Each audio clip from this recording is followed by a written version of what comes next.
सुप्रभात बच्चों। आज हिंदी ज्ञान वाटिका की कक्षा में हम पढ़ेंगे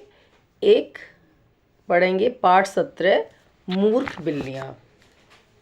सभी बच्चों को अपनी हिंदी ज्ञान वाटिका की पुस्तक निकालनी है और इसमें आज हम चैप्टर पढ़ने जा रहे हैं मूर्ख बिल्लियाँ।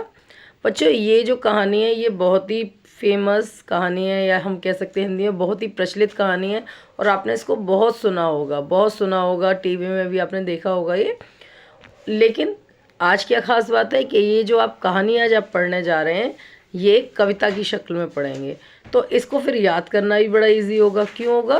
क्योंकि जब कोई भी चीज़ कोई भी कहानी, ठीक है, या कोई कुछ भी चीज़ जो एक फ्लो में होती है तो वो बहुत इजी होता है उसको याद करना। ठीक है, तो इसको हम स्टार्ट करेंगे। कहानी जो हमारी कविता का नाम है वो मूर्ख बिल्लियाँ। अच्छा, मैंने आपको पहले ही बताया है जितने भी आपके चैप्टर होते हैं हिंदी या इंग्लिश में वो अलग अलग फॉर्म्स में होते हैं। जैसे कुछ चैप्टर कहानी की शक्ल में होते हैं, कुछ चैप्टर संवाद मतलब डायलॉग्स की शक्ल में होते हैं, कुछ पत्र के रूप में होते हैं, कुछ कहानियों के रूप में होते हैं। तो ये जो आपका चैप्टर है कविता के रूप में है। ठीक है, तो शुरू करते हैं हम हमारी कविता। जंगल में दो बड़ी बिल्लियाँ बड़े प्रेम से रहती थीं। बड़ा मेल था उन दोनों में, मिलजुल सुख दुख सहती थीं। दोनों खूब पकड़ती चूहे, दोनों मिलकर खाती थीं। मिलकर करती थीं शिकार वे, जहाँ कहीं भी जाती थीं।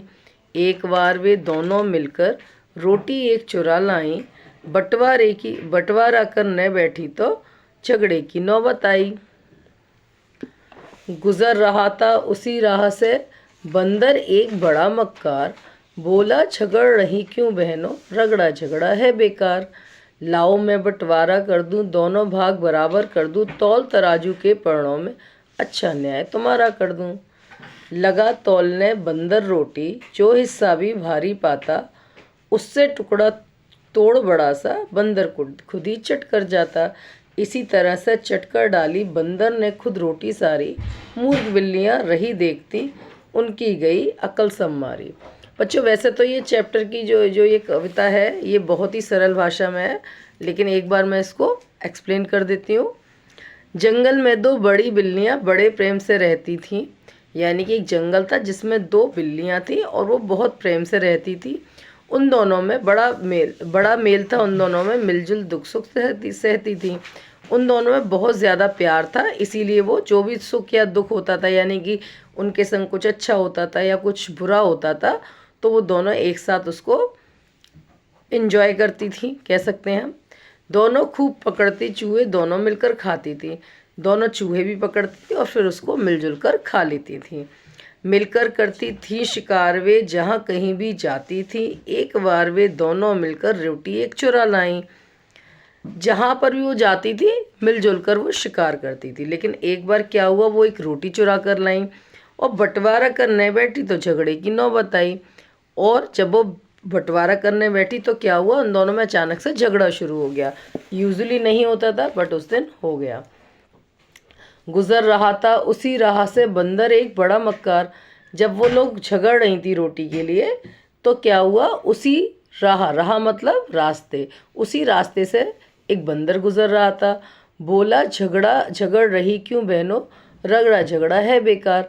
तो वो क्या बोले, बंदर क्या बोला कि क्यों लड़ रही है तुम लोग, तुम्हारी लड़ाई वड़ाई करना बेकार है। लाओ मैं बंटवारा कर दूं, दोनों भाग बराबर कर दूं। वो बोला ऐसा करो, चलो तुम मुझे अपनी रोटी दो, मैं तुम्हारा बंटवारा कर देता हूँ और दोनों भागों को एक साथ बांट देता हूँ। तौल तराजू के परणों में अच्छा न्याय तुम्हारा कर दूँ। मैं तुम्हारी रोटी को तराजू में तोल कर आधी आधी करूँगा, जिससे तुम्हारा अच्छे से फैसला हो जाएगा। लगा तौलने बंदर रोटी, अब बंदर रोटी तौलने लगा तो क्या हुआ, जो हिस्सा भी भारी पाता उससे टुकड़ा तोड़ जड़ा सा, बंदर खुद ही चट कर जाता। जब बंदर रोटी को तोलने लगा तो उसने क्या किया, जो भी उसको हिस्सा भारी लग रहा था वो क्या कर रहा था, उसमें से थोड़ा सा टुकड़ा तोड़ता था और उसको खा जाता था। इसी तरह से चटकर डाली बंदर ने खुद रोटी सारी, और धीरे धीरे ऐसे ही करते करते वो पूरी रोटी को खा गया। मूर्ख बिल्लियाँ रही देखती, उनकी गई अकल सब मारी।